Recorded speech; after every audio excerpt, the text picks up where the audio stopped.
Trump সাহেব বলছে America এখন পৃথিবীতে সব এক হয়ে গেলে আমেরিকার সাথে পারা কায়দা নেই। আপনি মুখে বললে তো হবে না, বাস্তবতা। এই জন্য ট্রাম্প সাহেব যা বলেছে যদি করে ফেলে শেষে আমাদেরকে এখন দাদা ভাই বলছে, শেষে বাপ ডাকবে। ইউনূস সাহেবকে আমার মনে হয় বাপ ডাকলো বলে, বলে ভাই বাপ একটু বলে দেন, কারণ ওরাও জানে যে ইউনূসের খুঁটি কোথায়। ওর দড়ি শুধুমাত্র ইন্ডিয়া পর্যন্ত না, ওর দড়ি একেবারে জায়গা মতো আছে। কথা বলে না কেন? প্রতিবেশী নামে কলঙ্করা, প্রতিবেশী নামে কলঙ্করা আমাদের দেশ নিয়ে ষড়যন্ত্র এখনো থামিয়ে দেয়নি। ওরা চট্টগ্রাম নিয়ে আর পায়তারায় আছে। চট্টগ্রাম নিয়ে নেবেন দাদা, ও দাদা আপনি কি যৌতুক নেবেন? আর যৌতুক দেব কি করে? মেয়ে তো পালিয়ে গেছে। পালানো মেয়ের যৌতুক কিসের? মেয়ের বিয়েই তো আমরা মানি না।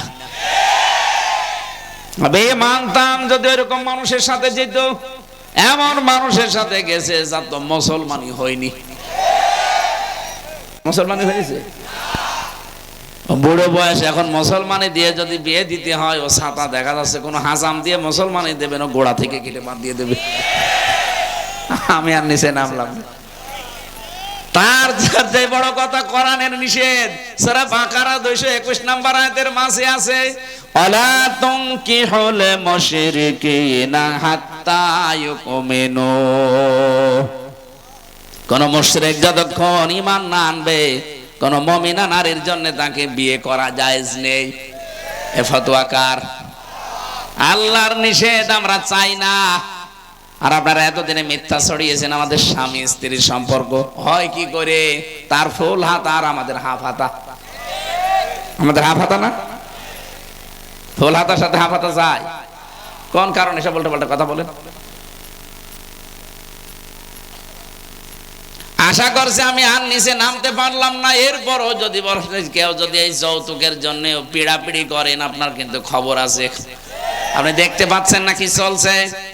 আজকেও সকালে 2 জন পিটানি খেয়েছে এই বাংলাদেশের বিরুদ্ধে উল্টাপাল্টা কথা বলার কারণে। বলেছিল এদেরকে আমরা না খাওয়িয়ে মারবো। আমরা এদেশে এখন যারা আছে শক্ত হয়ে দাঁড়িয়ে গেছে, অথচ তোদের দেশ থেকে পেঁয়াজও নেব না, আলুও নেব না, দেখ কি করি। এত খোটা দিয়েছিল কয়দিন যে আমাদেরটা না হলে ওরা মারা যাবে। কই, আমরা তো মারা যাইনি। আমাদের মুসলমান ভাইরা তুরস্ক থেকে, পাকিস্তান থেকে, বিভিন্ন দেশ থেকে এখন খাবার আমাদের জন্য পাঠাচ্ছে। আল্লাহ পাক বলেন, কোন দেশের মানুষেরা যদি ঈমান আনার পরে আমার প্রতি তাকওয়া অবলম্বন করে চলতে চায়, ইয়াতিহা রিজকুহা রাগাদাম মিন কুল্লি মাকান। বিভিন্ন এলাকা থেকে তাদের জীবন উপকরণ, তাদের রিজিক হিসাবে যা লাগবে আমি আল্লাহ এটা সবগুলো কায়দা করে পাঠিয়ে দেব। এদের এই সমস্ত উল্টা পাল্টা কথার কারণে আজ পাকিস্তান থেকে জাহাজ ভরে ভরে মাল আসতেছে, তুরস্ক থেকে, চীন থেকে। এই কথা বলছে না কেন? দাদারা এখন যা আরম্ভ করেছে, আমার মনে হয় হার্ট ফেল করে মারা যাবে। গত বর্ষদিন ট্রাম্প কি জানিয়েছে দেখেছেন? যে 16 লাখ ভারতীয়কে আমার এই 20 তারিখের জানুয়ারিতে শপথ আছে, এটা হওয়ার পরে ওগুলো সব ফেরত দিয়ে দেব। আমার মনে হয় দাদা ধুতি সামলাতে পাগল হয়ে যাবে। 1-2 জন না, 16 লাখ ভারতীয় সব বসে আছে যে আমেরিকায়। ডোনাল্ড ট্রাম্প সাথে মাতাল হলো, তাহলে ঠিক আছে। কি কথা বলছেন? লোকটা খামখেয়ালিপনা, একরোকা। ও যখন বলেছে কিছু না কিছু করবে, কারণ মানবতার সাথে যে কৌতুক এই প্রতিবেশী রাষ্ট্র ভারত করছে, এটা তো বিশ্ব মডলরা দেখছে। আল্লাহর ঘরগুলো ভেঙ্গে ভেঙ্গে তারা ভুয়া ধোয়া তুলেছে। এখানে নাকি মন্দির ছিল 500 বছর আগে।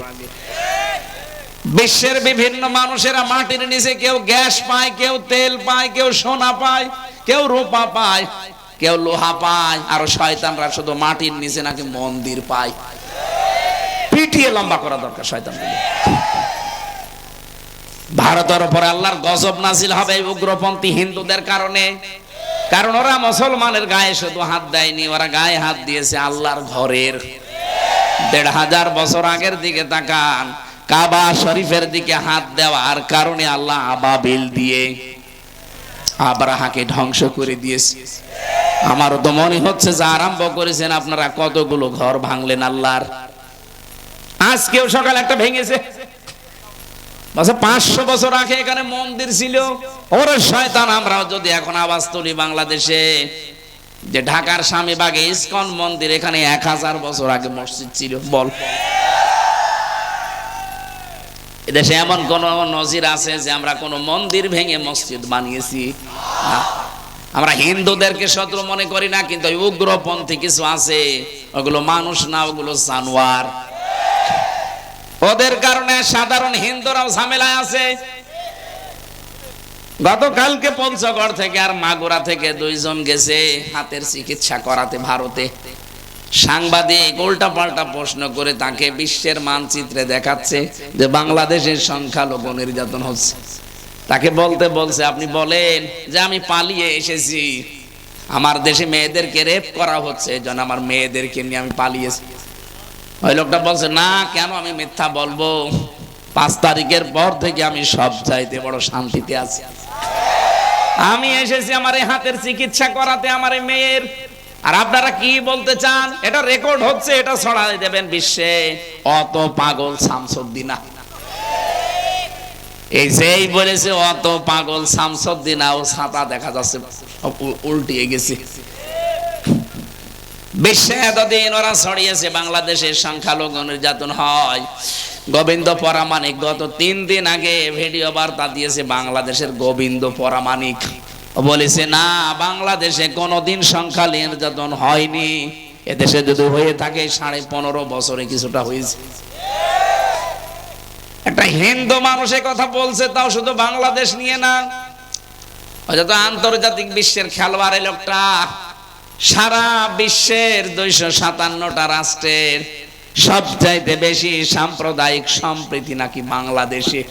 একটা হিন্দু এ কথা বলতে পারে, আর ওরা পালিয়ে ওখানে বসে বসে ষড়যন্ত্র করে এই শব্দটা নিয়ে মানুষকে বোঝায় যে দেশে হিন্দুদের উপর নির্যাতন হচ্ছে, তাদের মেয়েদের রেপ করা হচ্ছে, আপনারা সারা দেশে ছড়ান। মানুষের কপালে হেদায়েত না থাকলে যা হয়। বিশ্বের মডেল গুলো এখন একেবারে গাঁজা খেয়ে বসে নেই, এই কথাগুলো দেখছে, শুনছে, বাস্তবতা উপলব্ধি করে দেখছে না, এ তো পুরা মিথ্যাবাদী। 3 বার নির্বাচনের নামে প্রহসন করে আর এখন বলে যে আমি নির্বাচিত ছিলাম। এটা যেমন মিথ্যা কথা, এতদিন পর্যন্ত বাংলাদেশের বিরুদ্ধে 3.5 মাসে যা বলেছে সব মিথ্যা কথা। বিশ্বের মডেলরা এখন জেনে ফেলেছে না। এই জন্য ডক্টর ইউনূসকে যেই দিন বলেছে যে আমি নির্বাচনের রোড ম্যাপ দিয়ে দিলাম 1 বছরের ভেতরে, সারা বিশ্ব থেকে এখন বলছে ঠিক আছে, এই তো নির্বাচনে বার হলে এইভাবে নির্বাচন দিয়ে দেবে। এতদিন নির্বাচন হয়েছিল না, আমি নিজের ভোট আমি নিজে দিতে পারিনি, যাওয়ার আগে দেখি হয়ে গেছে। চাচা মারা গেছে আজ 8 বছর আগে, চাচি ভোট দিতে গেছে, বলছে চাচি আপনি একসাথে আপনার জামাইকে সাথে করে আসলেন না, একা আসলেন কেন? কিভাবে আসবো? সকাল বেলায় তো এসেছিল চাচা ভোট দিতে, ওই সময় আসতে পারলেন না। চাচি বলছে, কি বলো বাবাজি, তোমার চাচা তো আজ 8 বছর আগে মরে গেছে। কি চলেছে আপনি হিসাব করেন তো। আর এই ভোট নিয়ে আপনি আবার বলেন আমি নির্বাচিত ছিলাম। আপনি মানুষ, চামড়া তোমার মনে হয় গন্ডারের চাইতো মোটা। গন্ডার কেউ নাকি কাঁতো কুতু দিলে 3 দিন পরে টের পায় যে কাঁতো কুতু লেগেছে। হ্যাঁ, এক লোক শ্বশুর বাড়ি যাচ্ছিল, রাস্তার পাশে দেখছে এক গন্ডার কাঁতো কুতু দিয়েছে, হাসি না। কি গো, 3 দিন শ্বশুর বাড়ি থাকার পরে আসার সময় দেখে গন্ডার হাসতেছে, ডাক দিয়ে বলে, বন্ধু 3 দিন আগে কাঁতো কুতু দিলাম, হাসলে না, আজকে কি হয়েছে তোমার? গন্ডার বলছে, বন্ধু 3 দিন সময় লেগেছে চামড়া ভেদ করে কাঁতো কুতু লাগতে। আমার তো মনে হচ্ছে যে 2 বোন বসে আছে, গন্ডারের চাইতেও সমস্যা। এত কাঁতো কুতু দেখছে মানুষ, তারপরে ওদের কোনো লজ্জা নেই। আপনি আর কত উস্কানি দেবেন বলেন তো ভাই? কত উস্কানি দেবেন? আর আপনার উস্কানিতে পড়ে গায়ে যে কয়দিন আগে 4 জন মানুষকে জবাই করা হয়েছে, আপনি কি মনে করছেন কেউ কিছু টের পায় না? ডুবে ডুবে জল খান। 7 পন্থীর নাম নিয়ে, জবাইয়ের পন্থীর নাম নিয়ে যেগুলো করছে, এগুলোর বেতনে ইন্ধন আছে কারো না কারো। এই যে ছাত্রলীগের নাম আসতেছে এমনি না, এই কথা বলেন না কেন? আপনি দেখেন তদন্ত হয়ে কি বের হয়। এতদিন তো সব বাবা শাহজালাল খালি জামাত আর শিবির আর বিএনপির নামে চালিয়ে দিতেন, এখন টের পাবেন ঠেলা। 7 জনকে যেভাবে হত্যা করেছে, হত্যার ধরন, আর আজকেও ভিডিও দেখালো, নামাজে দাঁড়িয়েছে, নামাজ থেকে টান দিয়ে পিটিয়ে আদামারা করে ফেলেছে।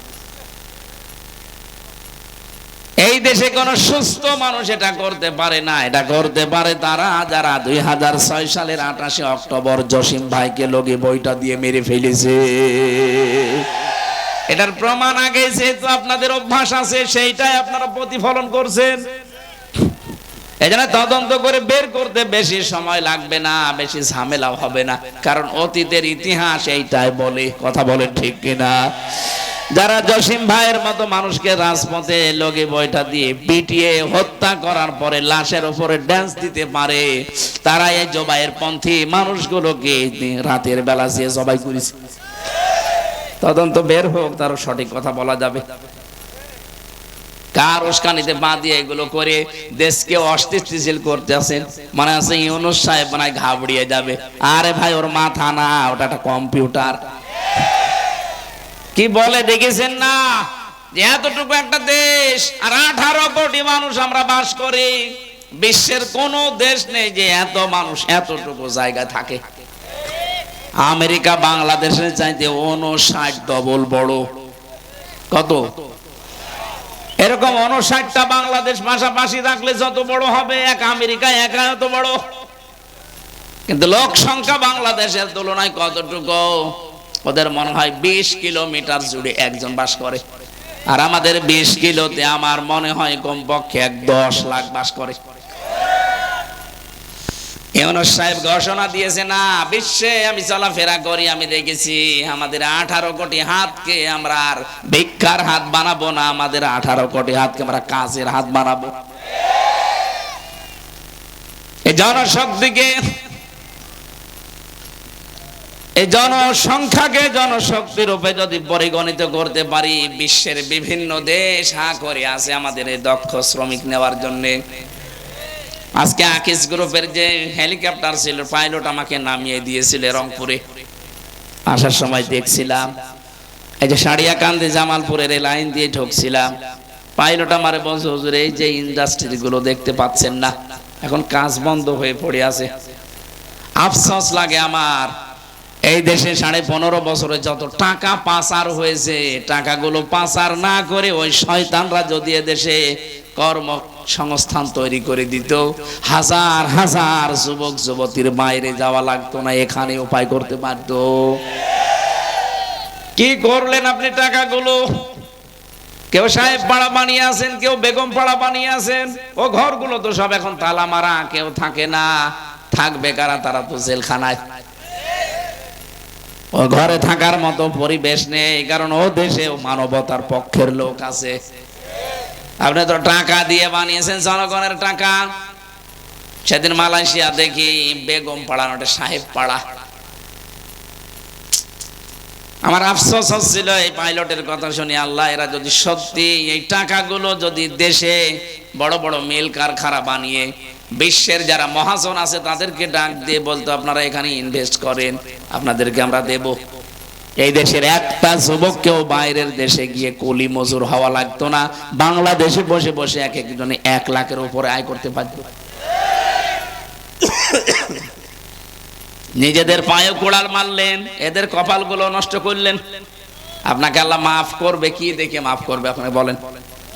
আপনি তো মাপ পাওয়ার রাস্তায় নষ্ট করে ফেলেছেন। এক একজনের টাকা মারার যে ফিরিস্তি এখন বের হচ্ছে, 36,000 কোটি টাকা যদি একজনে মারে। গতকালকে শুনলাম ইসলামী ব্যাংক থেকে সালম 80,000 কোটি টাকা মারিং কাটিং করেছে। আমার তো এর নাম শুনলে মনে হয় ওদেরকে আগে জবাই করি। কি মানুষ বলা যায়? ইসলামপন্থী মানুষগুলো তিল তিল করে ব্যাংকটা দাঁড় করিয়েছিল, আর শয়তানরা মনে হচ্ছে বাবার ব্যাংক পেয়েছে। নিজে একটা ব্যাংক বানিয়ে টাকা মারিং কাটিং করো, লোকের জিনিসের প্রতি এত লোভ কেন? এই চোরগুলোকে আমার মনে হয় সময় এসেছে এখন হাত কেটে দেওয়ার। আগামীতে কোন চোর আর সাহস পাবে না, 10 বার চিন্তা করবে, আল্লাহ ওই দরবেশের মতো আমারও হাত কাটা যাবে। ও বাংলার মুসলমানেরা, উহুদের ময়দানে আছে, খুব সাবধান। নবীজির হুকুমগুলো মেনে মেনে নিয়ে আমরা যদি এখন আস্তে আস্তে এগিয়ে যেতে পারি, সবচেয়ে বড় কাজ এখন আমাদের ঐক্যবদ্ধ থাকা। নাই তো যে ষড়যন্ত্র চলছে মোকাবেলা করা শুধু ওয়াজ নথিহতে সম্ভব না। সব বাদ দিয়ে দেন, কিছুই যদি না পান, এই যে কথা বলতে পারেন, এইটাই কি কম কিনা? সূরা নাহাল 90 নম্বর আয়াতটা আমরা পড়েছি। রব্বুল আলামিন বলেন, মানুষকে আপনি এগুলো শোনান। যেহেতু বৈষম্য বিরোধী ছাত্র আন্দোলনের 9 দফার 6টাই আয়াতের ভেতরে আছে। 1 নম্বরে বৈষম্য বিরোধী ছাত্র আন্দোলনে যারা শহীদ হয়েছে, ওরা প্রথম বাক্যেই বলতো ওই ওয়ান জাস্টিস। কথা বলছে না? এইটাই প্রথম শব্দ। আল্লাহ পাক বলেন, ইন্নাল্লাহা ইয়া'মুরু বিল আদলি, অবশ্যই আমি আল্লাহ তোমাদেরকে নির্দেশ করছি তোমরা ন্যায় বিচার কায়েম করবা। কি বিচার? আরো জোরে বলেন। এইটাই তো দেশের যুবক তরুণ ছেলে মেয়েরা চাচ্ছিল যে আমরা ন্যায় বিচার কায়েম করতে চাই। 2 নম্বর হল ইহসান, ওরা বলেছিল আমরা মানবতা দেখতে চাই। এটার বাংলা অর্থ এটা। মানবতা আজ ভুলণ্ঠিত হচ্ছিল। এই বাংলাদেশে আমরা দেখতে পেয়েছি যুদ্ধবন্দী না, কারাবন্দীদের সাথে, তাও অবৈধভাবে, কারাবন্দী তাও স্বাভাবিকভাবে না, অবৈধভাবে এদের সাথে যে আচরণ করা হয়েছে 15.5 বছরে, আল্লাহর নবী তার জীবদ্দশায় কোনোদিন যুদ্ধবন্দীদের সাথে এত খারাপ আচরণ করেননি। হযরত সুমামা ইবনে ওয়াসাল রাদিয়াল্লাহু তাআলা আনহু, এই লোকটা একজন লিডার ছিল। তার জীবনীতে পড়তে গিয়ে পেয়েছি সে ছিল যুদ্ধবন্দী। এর সাথে নবীজি যে আচরণ পরপর 3 দিন করলেন, লোকটা মুসলমান হয়ে গেল। আর আপনি কি করলেন? মুসলমান দাবি করে। যুদ্ধবন্দী তো আমরা ছিলাম না, আমরা ছিলাম কারাবন্দী, তারপরও অবৈধভাবে। কথা বলেন না কেন? কি করেছেন আপনি আমাদের সাথে? যুদ্ধবন্দীদের সাথে এত খারাপ আচরণ দুনিয়ায় কেউ করে না। বাংলাদেশে 15.5 বছরে কারাবন্দীদের সাথে, বিশেষ করে আলেমদের সাথে যা করা হয়েছে, আয়না ঘরের নামে যাদেরকে রেখেছিলেন, অনেকে তাদের নাম পর্যন্ত ভুলে গেছে। স্বাভাবিকভাবে প্রথমে এসে বলতে পারে না যে আমার নাম কি। এই যারা খবিস পাল্টিয়েছে, বাশার আল আসাদ, এই শয়তান যাদেরকে আয়না ঘরে রেখে দিয়েছিল, তারা পর্যন্ত সিরিয়াতে তাদের নাম এখন ভুলে গেছে। আমি একটা চিত্র দেখলাম, এটা আমার এই দেশেও পাওয়া গিয়েছিল। এই দেশে তো হাতের সাথে হ্যান্ডকাপ লাগাতো, আর ওই দেশে দেখলাম পায়ের সাথে শিকল বেঁধে রেখে দিয়েছে। একটা মানুষ 8 বছর, 10 বছর, 20 বছর, 22 বছর পড়ে আছে, কেউ জানে না দুনিয়ায়। ওই লোকটা নিজের নাম কি তাও জানে না। কি করেছেন আপনি? আমার তো মনে হচ্ছে 2024 সালটা আল্লাহ রাব্বুল আলামিন এই পৃথিবীতে বানিয়েছেন স্বৈরাচারদের পতনের জন্য। এটা গেল আমাদের দেশের, কয়দিন পরে বাশার আল আসাদ গেল, আর একটা আছে সামনে, এটাও যাবে। এটা পৃথিবীর স্বৈরাচারের যে 6 জন আছে তার ভেতরও দাদার নাম আছে, আমি নাম নিলাম না। ওইটা যে ধুতি ধরে টান দেওয়া আরম্ভ হয়েছে, এর গদিও গেল গেল। ট্রাম্প সাহেব বলছে আমেরিকা এখন পৃথিবীতে সব এক হয়ে গেলে আমেরিকার সাথে পারা কায়দা নেই। আপনি মুখে বললে তো হবে না, বাস্তবতা। এই জন্য ট্রাম্প সাহেব যা বলেছে যদি করে ফেলে, শেষে আমাদেরকে এখন দাদা ভাই বলছে, শেষে বাপ ডাকবে। ইউনূস সাহেবকে আমার মনে হয় বাপ ডাকলো বলে, বলে ভাই বাপ একটু বলে দেন, কারণ ওরাও জানে যে ইউনূসের খুঁটি কোথায়। ওর দড়ি শুধুমাত্র ইন্ডিয়া পর্যন্ত না, ওর দড়ি একেবারে জায়গা মতো আছে। এই জন্য তো কিছু বলতে পারে না, যে একটু টাচ দিয়েছিলে বাংলাদেশ অশান্ত হলে সেভেন সিস্টার অশান্ত করে ফেলবো, চুপ হয়ে গেছে। কয়েকটা এই যে হকার সাংবাদিক নামে কলঙ্ক, মলম বিক্রেতা, আমার মনে হয় এদেরকে ধরে বাংলাদেশে এই হিজড়াদের হাতে ছেড়ে দেওয়া দরকার, ছিড়িয়ে খেয়ে ফেলবে। প্রথম আমরা ন্যায় বিচার চাই। ছাত্র ছাত্রীরা এইটাই রাজপথে বলেছিল, ওই ওয়ান, বলেন বলেন, আল্লাহ বলেন ন্যায় বিচার কায়েম কর। এখন আদলটা কি? পৃথিবীর যত নবীকে আল্লাহ পাঠিয়েছেন প্রতিটি নবীর জীবনী আমি কম বেশি পড়ে দেখলাম, কোন নবীকে আল্লাহ আদল দেয়নি। প্রত্যেক নবীকে আল্লাহ দিয়েছিলেন ইনসাফ। কি দিয়েছিলেন? ইনসাফ। আপনি নবীদের জীবনী পড়ে দেখবেন, তাদেরকে আল্লাহ ইনসাফ দিয়েছেন।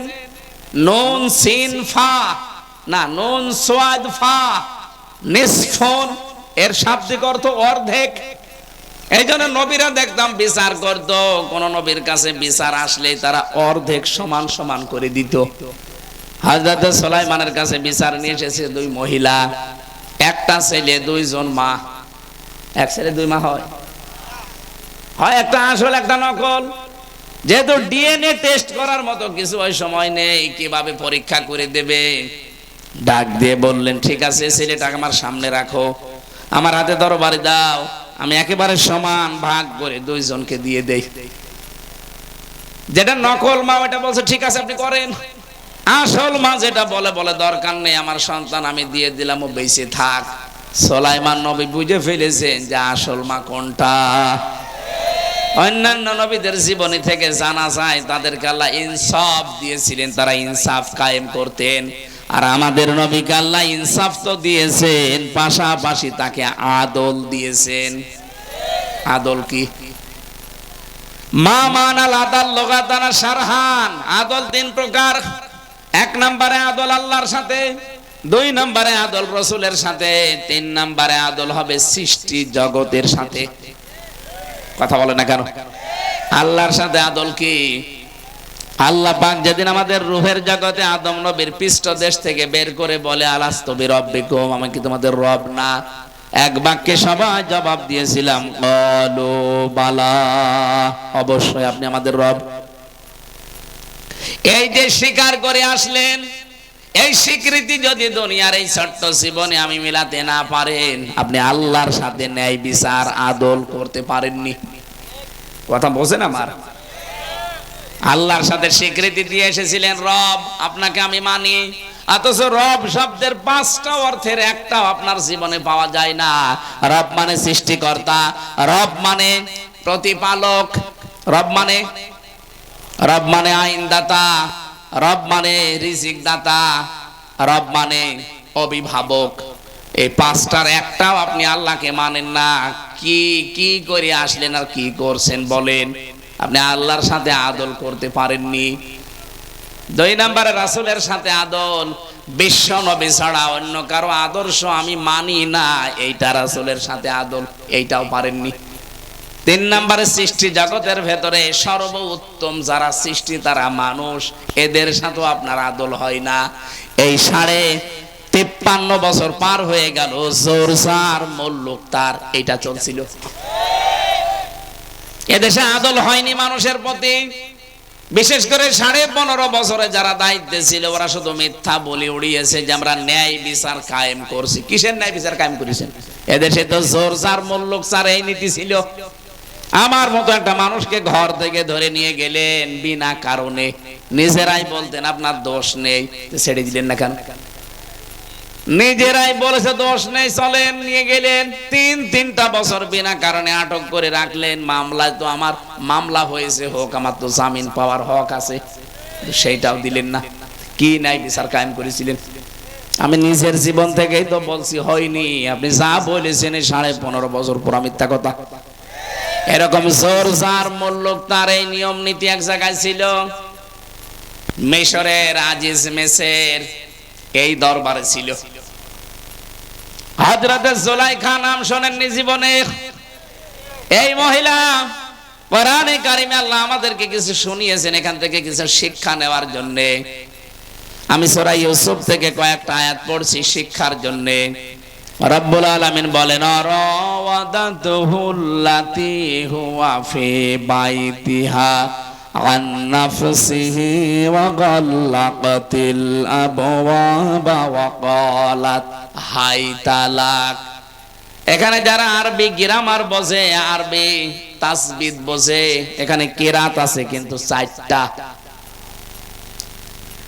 অগাল্লাকাতিল আবওয়াবা ওয়া ক্বালাত হাই তালাক, অক্বালাতি হি তালাক, অক্বালাতি হি তুলাক, অক্বালাত হালুম্মা লাক। 4টা কিরাতে পড়া যায়, 4টার অর্থ এক হবে। আল্লাহ পাক বলেন, যে মহিলা তার প্রতি আকর্ষণীয় লোভনীয় হয়ে তাকে ডাক দিয়েছিল, এদিকে আসো, আমরা দুইজন মিলে কাম চরিতার্থ করি। ঘরের দরজাগুলো একটা একটা করে সব বন্ধ করে ইউসুফ নবীকে যখন ডাক দিয়েছে, পোড়াটা তাদের দুইজনের কন্ট্রোলে ছিল। এর বড় নবী ইউসুফ নিজেকে ওই দিকে ঝুঁকিয়ে দেননি। রব্বুল আলামিন বলেন, ক্বালা মাআযাল্লাহি ইন্নাহু রাব্বী। হযরত ইউসুফ বলেছিলেন, আমি আল্লাহর সাহায্য চাই। ও যুবক ভাই এবং বোনেরা, এখান থেকে আমাদের শিক্ষা কি? আজ বাংলাদেশে জেনা, বিশেষ করে চোখেরটা আর হাতেরটা অহরহ ছড়িয়ে পড়ছে। মোবাইলের মাধ্যমে হাত দিয়ে, চোখ দিয়ে রাস্তাঘাটে জেনা সয়লাভ চলছে। এখন থেকে যদি এই জেনা থেকে বাঁচার জন্য চেষ্টা করেন, শুধু দোয়া দরুদ পড়ে হবে না, 2টা ঔষধ খাওয়া লাগবে।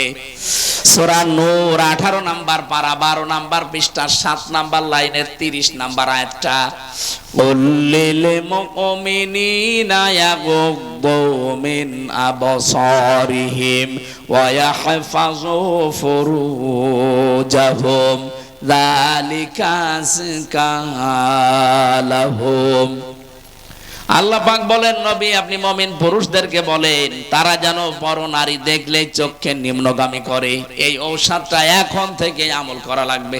এখন বের হওয়ার পরে রাস্তায় কোন মহিলার সামনে পড়লে, হ্যাঁ, ও যদি মা হয় তাকাবেন, যদি আপন বোন হয় তাকাবেন, যদি নিজের মেয়ে হয় তাকাবেন, যদি পুত্রবধূ হয় তাকাবেন, নিজের ভাইয়ের মেয়ে হয় আপন ভাইয়ের, নিজের আপন বোনের, এরকম দুধ মা হয় আপন দুধ মা, এরকম যদি 14 জনের ভেতরে একজন সামনে পড়ে আপনি তাকাবেন, অসুবিধা নেই।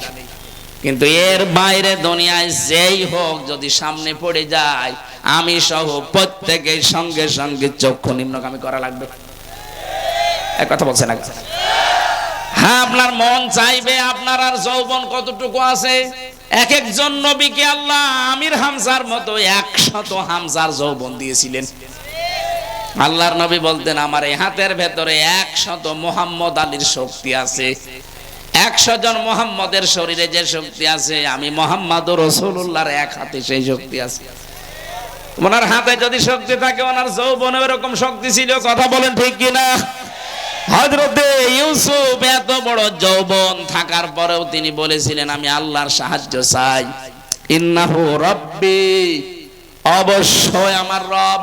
এখানে রব মানে আল্লাহ না, এখানে রব মানে ওই আজিজ মেসরের বাদশাহ মিশরের। আমার রব মানে আমার যিনি লালন পালন করেন, আমাকে খাবার দেন, বাড়িতে রেখে দিয়েছেন, আমার রক্ষণাবেক্ষণ যিনি করেন, তাকে আমি বুঝিয়েছি। আহসানা মাসওয়ায়া, সর্বোত্তম ব্যবস্থা তার ভেতরে আছে, আমি পেয়েছি। সে এখন বাড়িতে নেই, তার আমানতটা আমি খেয়ানত করব কোন কারণে? ইন্নাহু লা ইউফলিহুজ জালিমুন, কোন জালিম কোনদিন সফল হচ্ছে না, হবেও না। এই আয়াতটা যে কত বাস্তব তার প্রমাণ বাংলাদেশ। জালেমরা সফল হচ্ছে না, হবে না। আগামী থেকেও যদি জুলুমের চিন্তা ভাবনা করেন, এই আয়াত থেকে শিক্ষা নেবেন। কোন জালেম আজ পর্যন্ত সফল হয়নি, কিয়ামত পর্যন্ত হবেও না। কোন জালেম যদি সফল হয়ে যায়, তাহলে কোরআন মিথ্যা হয়ে যাবে। এক কথা বলে না কেন? আমাদের এখানে ঔষধ প্রথমটা গেল কি? পরনারী দেখলে চোখ নিচের দিকে করবেন। 2 নম্বরে যৌবনটা, বিশেষ করে যৌনাঙ্গ হেফাজত করা লাগবে সাধ্য মতো। আপনার যদি বিয়ের প্রয়োজন হয়, হ্যাঁ, আপনি অসহায় বিধবা দেখবেন, অসহায় একদিকে এতিম অসহায়, 2 নম্বরে বিধবা, 3 নম্বরে স্বামী পরিত্যক্তা। এই 3 প্রকার মেয়ে লোককে যদি আপনি সাহায্য করতে চান, সমর্থ থাকে, বিয়ে করে আপনি নিয়ে আসতে পারেন। তাছাড়া আনন্দ করবেন, চেহারা ভালো, উল্টাপাল্টা না। এই জন্য আনন্দের জন্য ইসলাম বিয়ের অনুমতি দেয়নি।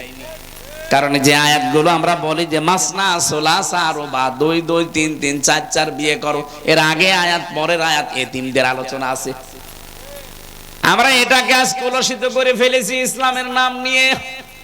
আমি আপনাকে বিয়ে করতে নিষেধ করছি না, করবেন, কিন্তু ওই উদ্দেশ্য থাকা লাগবে যে আমি একটা অসহায়ের পাশে দাঁড়াবো, একটা বিধবার পাশে দাঁড়াবো, অথবা খুব বেশি হলে একটা স্বামী ত্যাক্তা পরিত্যক্তা মহিলা আছে, তালাক প্রাপ্তা, তার পাশে দাঁড়াবো। আপনার মনে যদি এই থাকে না আমি লাইন করব, আমি একেবারে খোলাখুলি বলছি, এখানে যদি কেউ থাকেন, এখানে যদি কেউ এই চরিত্রের থাকেন, এই মুহূর্তে আপনাকে ওয়াজটা আমল করা লাগবে। কারো যদি লাইন থাকে ভাবির সাথে, প্রতিবেশীর স্ত্রীর সাথে, এই কথা বলছে না কেন, অথবা বিবাহিত কোন মহিলার সাথে, একদিকে ভাবি, আরেকদিকে প্রতিবেশীর স্ত্রী, আরেকদিকে বিবাহিতা কোন মেয়ে লোক, যদি কারো সাথে লাইন এরকম শয়তানের ধোকায় পড়ে করে থাকেন, এক্ষুনি ওই নাম্বার ডিলিট করে দেন। করেন, তাড়াতাড়ি করেন। না না, এটা করা লাগবে, আছে আমি জানি। এখানে কোরআন মাথায় হাত দিয়ে, মাথায় দিয়ে যদি বলতে বলা হয় 100 জনের প্রায় 20 জন ধরা খাবে। অনেক কাছে হুজুর কিছু জানে না। যারা আছেন এই লাইনে, জীবনেও আপনি তার ওই ভাইটা বা যে বিবাহিত মহিলা, তার স্বামী তালাক না দিলে আপনি বিয়ে করতে পারবেন না, আর সারা জীবন আপনি দুঃখ পাবেন। এই জন্যই তো আপনাকে বলছি। সুতরাং এরকম লাইন ঘাট যাদের আছে, জীবনের মতো নাম্বার ডিলিট করে তাওবা করবেন। কারা কারা হাত তোলেন? এই লাইন আছে কার সাথে? এদিকে আসুন। না আছে, আমি জানি। হাত তুলছেন না কোন কারণে বলেন? কিসের ভয় আপনার? লজ্জা কিসের? এখানে কয়জন মানুষ আছে? এই লাইনে যদি থেকে মারা যান, কিয়ামতে কোটি কোটি মানুষের সামনে আপনার কপালে লেখা থাকবে যে ভাবির সাথে আকাম করিস। আশা করছে আপনি ছেড়ে দেবেন ভাই। আর যদি না থাকে গায়ে বান্ধায় সব আলহামদুলিল্লাহ নেই। কেউ বলছে আছে, কেউ বলছে নেই। আমি কোন দিকে যাই বলেন তো? থাকলে পরিবর্তন হয়ে যাবেন, না থাকলে আলহামদুলিল্লাহ। রাব্বুল আলামিন বলেন লাকাদ হাম্মাত বিহি ওয়া হাম্মা বিহা। এই এদিকে তাকান। লাকাদ অবশ্যই, হাম্মাত বিহি ওয়া হাম্মা বিহা। ওই যে মহিলা জুলাইখা ইউসুফ নবীর দিকে ঝুঁকে তো পড়েছিল, ইউসুফ নবী ও জুলাইখার দিকে ঝুঁকে পড়তো। ঠিক আছে অর্থ? এখানে একটা আলেম নেই। ঠিক আছে অর্থ বাংলা ঠিক আছে? লাকাদ হাম্মাত বিহি ওয়া হাম্মা বিহা। ওই মহিলা তো ঝুঁকে পড়েছিল জেনা করার জন্য, ইউসুফ নবী ও ঝুঁকে পড়তো। এই কথা বললে আমার ঈমান থাকবে? এটা নবীর প্রতি তোহমত দেওয়া হয়ে যাচ্ছে।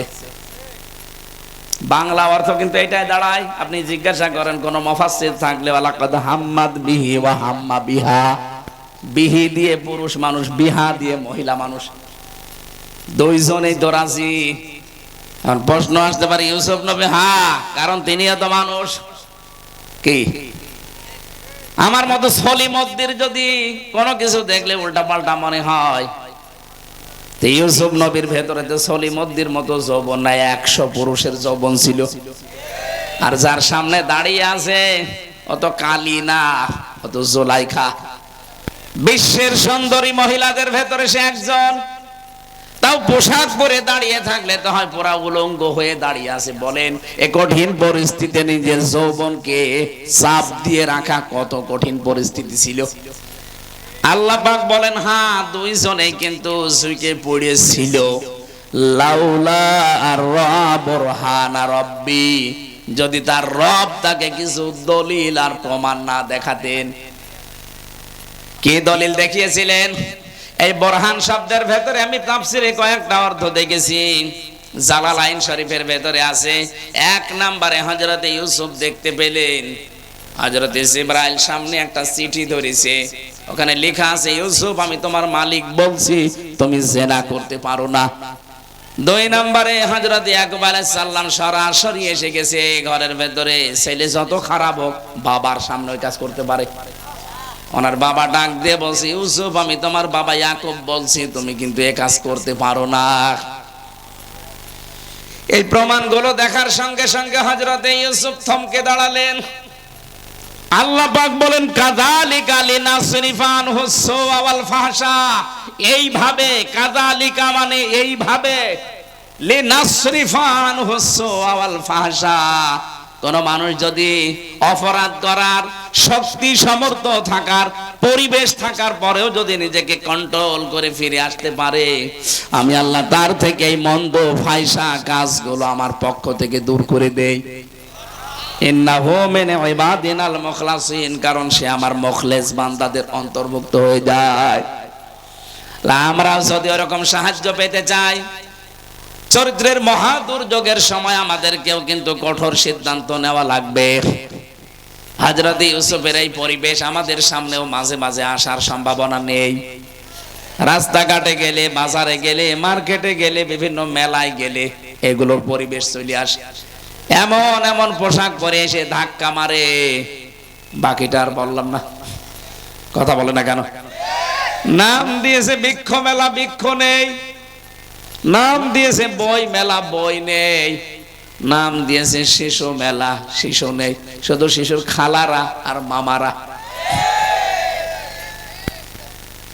এরকম পরিস্থিতি সব জায়গায় কিন্তু এখন তৈরি হয়ে যাচ্ছে। আমাদেরকে ইউসুফ নবীর মতো চরিত্রের এই মহা দুর্যোগে মোকাবেলা করা লাগবে।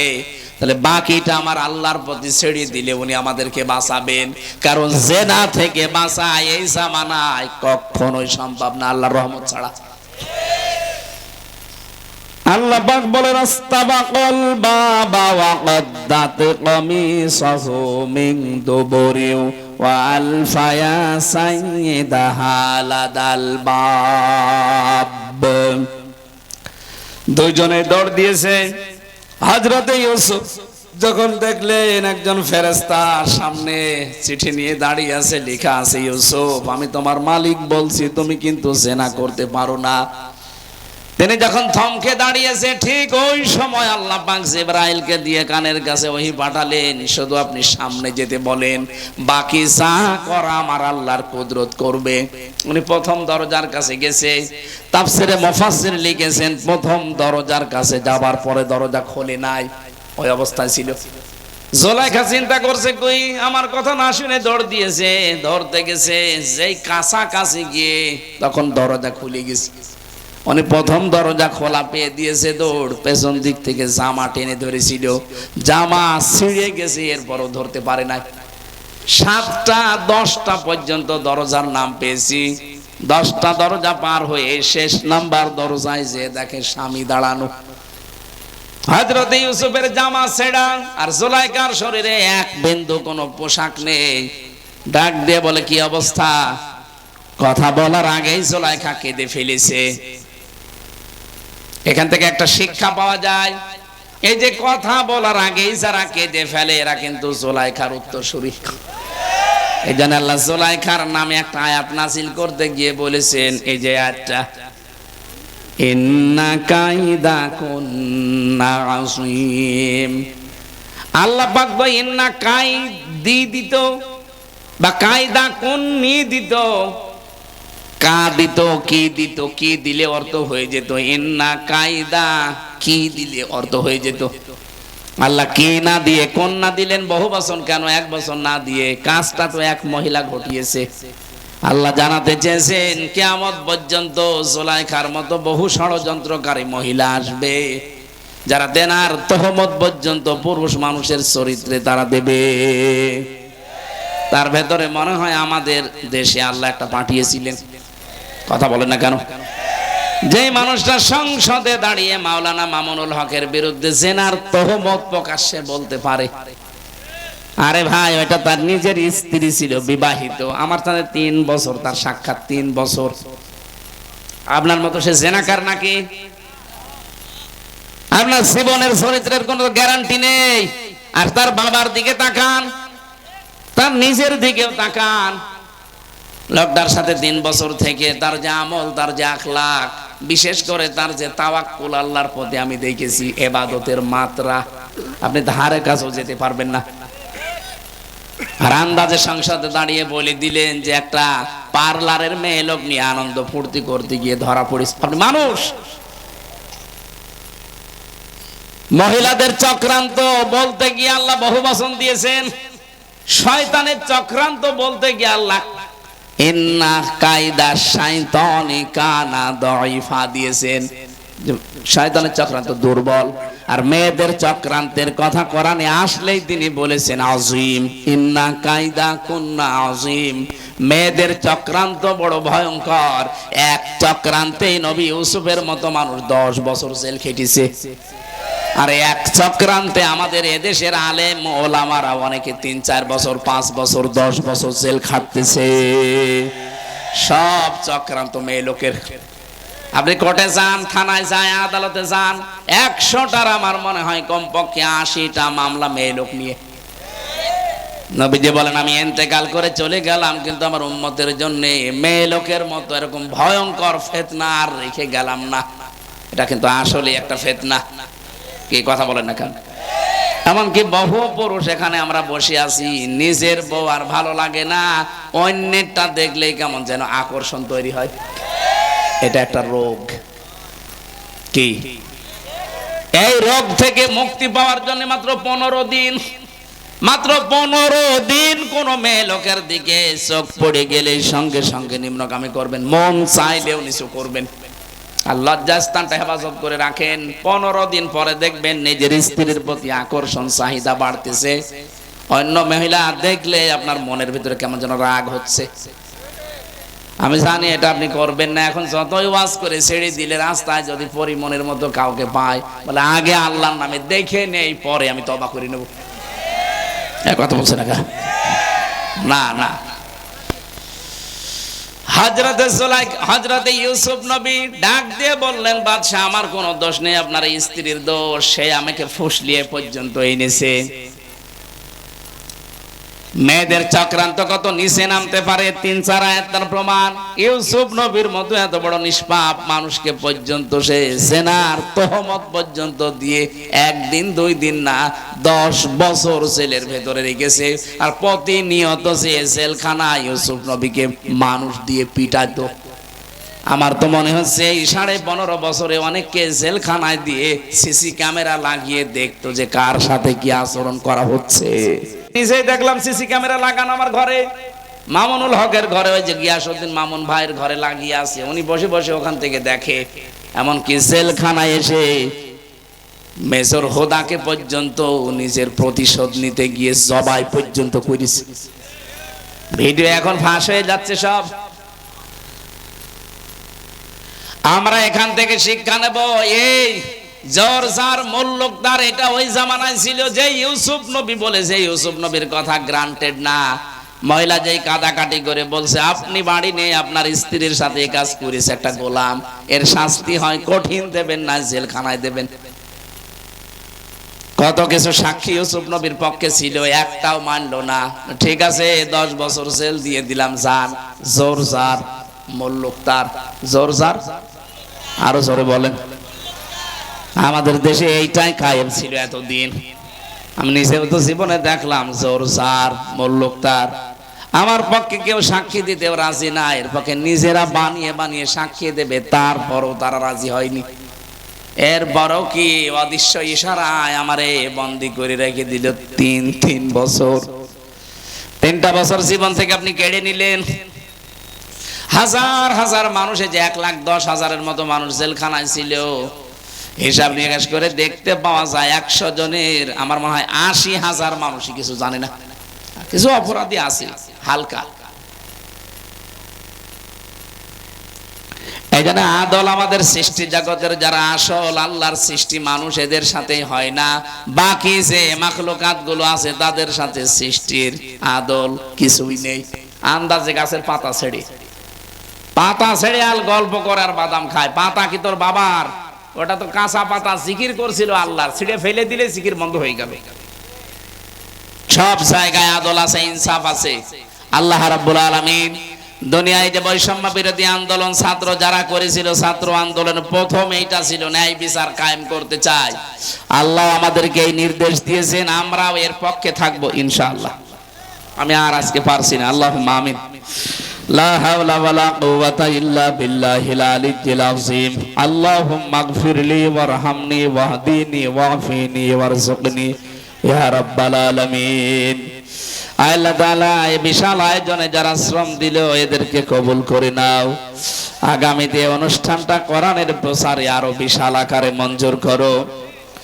মাহফিলের প্রধান অতিথি অধ্যাপক আমিনুল ইসলাম, ডাক্তার আব্দুর রহিম সরকার ভাই সহ যত অতিথিবৃন্দ এখানে এসেছে এদেরকে তুমি দ্বীনের জন্য মঞ্জুর করে নাও। রব্বুল আলামিন কোরআনে কারীম থেকে যেই কয়টা কথাই শুনেছি জীবনে মেনে চলার মতো যোগ্যতা আমাদেরকে দান করো। মা বোনদেরকে তুমি কবুল করো, পর্দায় থাকার তৌফিক দাও। আল্লাহ তাআলা আমার শরীরটা স্বাভাবিক হচ্ছে না, বারবার তোমার কাছে ধর্ণা দে, আল্লাহ তুমি আমাকে আগের অবস্থায় ফিরিয়ে দাও। কে খাওয়িয়েছে ওরা জেলখানায় আমি জানি না, আল্লাহ আমার শরীরটা ভেঙে গেছে একেবারে। কথা বললেই বুকে ব্যথা করে, কথা বললেই কণ্ঠে ব্যথা করে। তোমার কাছে আমি সাহায্য চাই আমাদের জাতির পিতা ইব্রাহিম নবীর মতো, ওয়াইদা মারিদতু ফাহুয়া ইয়াশফিন। আমি যখন অসুস্থ হই তুমি আমাকে শেফা দাও। আল্লাহ মেহেরবানি করে আমার কণ্ঠটা, আমার শরীরটা তুমি আগের অবস্থায় ফিরিয়ে দাও। আল্লাহুম্মা গফিরলি ওয়ারহামনি ওয়াহদিনি ওয়াফিনি ওয়ারযুকনি ইয়া রাব্বাল আলামিন। এই মাহফিলের বরেণ্য সদস্য যারা আছে আল্লাহ এদেরকে তুমি দ্বীনের জন্য মঞ্জুর করো। এলাকায় মাটির নিচে যারা আছে কোরআনের জন্য তাদেরকে মাফ করে দাও। ডাক্তার সোনা ভাইকে তুমি কবুল করো। কত মানুষ এই মাহফিলের জন্য শ্রম দিয়েছে, যে যেভাবে এগিয়ে এসেছে আল্লাহ তোমার রহমত তার দিকে এগিয়ে দাও। আলহামদুলিল্লাহি রাব্বিল আলামিন। লা ইলাহা ইল্লাল্লাহু মুহাম্মাদুর রাসূলুল্লাহ।